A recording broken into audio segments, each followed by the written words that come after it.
Jesus voltou numa manhã de domingo, descabelado, fedido e maltrapilho, esfomeado, pediu rango pro tiozinho. Vai trabalhar que eu não sustento mendigo. Entrou na igreja e foi falar com o pastor. Estou com fome, me ajuda por favor. Escorraçado, nunca viu tanto rancor.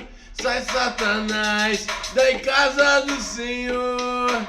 Subiu o morro, sorrindo e a cantar, pois com os pobres nunca foi mais popular. Mas na viela 12 caras o cercaram e violentaram brutalmente o seu rabo.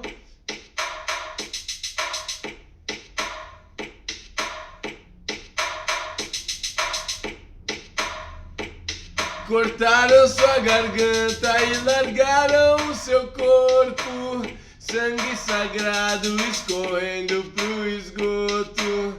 Ninguém sabia, mas aquele era Jesus, que agonizando sentiu falta da cruz. Ninguém sabia, mas aquele era Jesus, que agonizando sentiu falta da cruz.